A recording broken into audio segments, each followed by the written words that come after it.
तो चलिए आज का शुरुआत करते हैं फिर एक नए टॉपिक के साथ। और आज हमारा शुरुआत का है 60 दिन, यानी 60 दिन हमने आप लोगों के साथ कंप्लीट कर लिया।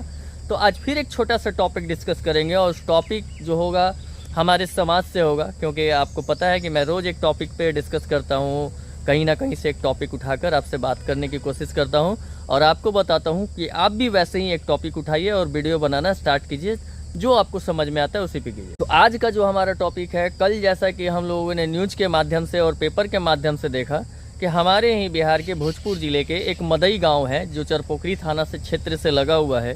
वहाँ ऐसा मतलब न्यूज़ है कि 1.5 फीट ज़मीन, हो सकता है कि उसकी लंबाई कुछ ज़्यादा रही होगी, तो 1.5 फीट का जो ज़मीन था, 1.5 फीट ज़मीन की वजह से 2 परिवारों में झगड़ा होता है और वो झगड़ा काफ़ी दिनों से चल रहा होता है।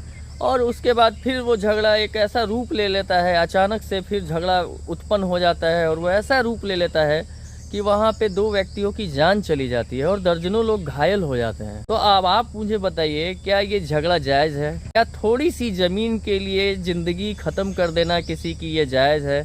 हालांकि जान जो गई है दोनों पक्षों की तरफ से गई है, एक पक्ष के और एक पक्ष के दूसरे हैं। खैर, पक्ष से मुझे मतलब नहीं, मतलब यह है कि जान तो गई। क्या जान जाना सही है? क्या हमारा और आपका अहंकार इतना बड़ा है कि हम किसी की जान ले लें थोड़े से ज़मीन की वजह से? क्या हम लोग अब इंसानियत के नाते, जो कागज कह रहा है कि हमारा वो ज़मीन नहीं है, फिर भी मैं उसके लिए लड़ रहा हूँ आपसे, ये जायज़ है? नहीं है। आज जिसका है वो तो लड़ेगा, वो तो कहेगा कि भैया मेरा इतना है, आप छोड़ दो, क्योंकि वो सही जगह पे है, मैं गलत हूँ। क्योंकि एक सिक्के के 2 पहलू, एक सही और एक गलत। हमेशा एक पक्ष तो गलत होगा, दोनों पक्ष हमेशा सही नहीं हो सकते। और उसका नतीजा ये हुआ कि कुछ बच्चे अनाथ हो गए, छोटे छोटे जिनके बच्चे हैं जो 30-35 साल के होंगे, उनका जो छोटा छोटा बच्चा है, जो परिवार है, वो पूरा का पूरा अब किसके भरोसे रहेगा, किसके आश्रय रहेगा, आप सोच सकते हो। तो ये सोचने वाली बात है। और जो बुजुर्ग हैं उनके भी वो घर के मतलब अपने सीनियर्स थे, वो सारी निर्णय लिया करते होंगे, अब वो घर भी अनाथ हो गया। तो दोनों तरफ का जो नुकसान हुआ है आप समझ सकते हैं। और ये घटना सिर्फ और सिर्फ पहली घटना नहीं है, ऐसी हज़ारों घटना है, ऐसी घटनाएं बहुत होती हैं। और ख़ास करके हमारे यहाँ ज़मीन विवाद का जो घटना है वो बहुत ज़्यादा होता है। पता नहीं लोगों की ज़मीन से मतलब कितना मोह है। आप मर जाएंगे, चले जाएंगे, ज़मीन यही रह जाएगी, आपकी दौलत यही रह जाएगी, आपका बनाया हुआ बिल्डिंग, कोठा, जो भी आपने अर्जित किया है सब कुछ यही रह जाएगा। आपने एक बढ़िया सा चप्पल भी खरीदा होगा ना, वो भी आपके साथ नहीं जाएगा। ये सच्चाई है और सब लोग जानते हैं, ऐसा नहीं है कि कोई नहीं जानता। मैं कुछ नई बात नहीं कर रहा हूँ, सब लोग जानते हैं। उसके बावजूद भी लोग मरने और मारने को पड़े हुए हैं। भगवान श्री कृष्ण ने कहा था कि मतलब जिस ज़मीन के लिए महाभारत हुई, आज भी वो ज़मीन मौजूद है और महाभारत करने वाले चले गए। तो समझ में नहीं आता कि लोगों को कैसे समझा सकते हैं और किस तरह से लोग अपनी मानसिकता को बदले। हालांकि ये बदल देना चाहिए।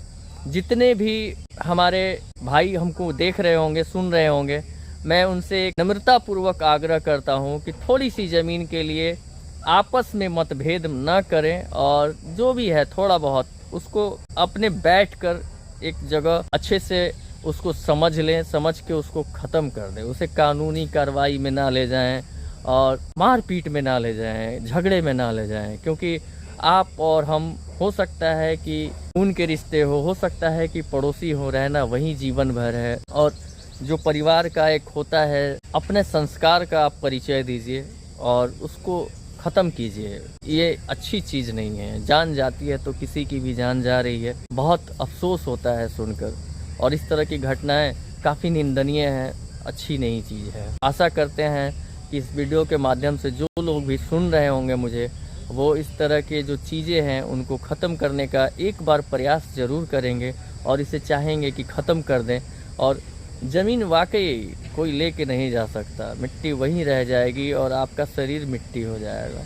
जिस मिट्टी के लिए आप लड़ रहे हैं वो शरीर आपका मिट्टी होना तय है, फिर उसके लिए क्यों लड़ना? क्या अगर होता कि हाँ बहुत सारी चीज़ें हम अमर हैं, रख पाएंगे, ले जाएंगे, तो वो एक अलग चीज़ था, लेकिन ऐसा कुछ है नहीं। तो इस पे ध्यान देने की ज़रूरत है, इसे बदलने की ज़रूरत है, अपनी सोच बदलने की ज़रूरत है, समाज में बदलाव लाने की ज़रूरत है।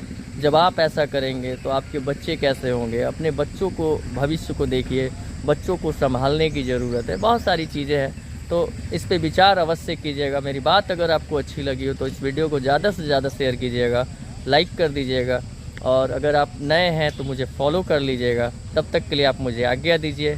जय भारत, जय हिंद।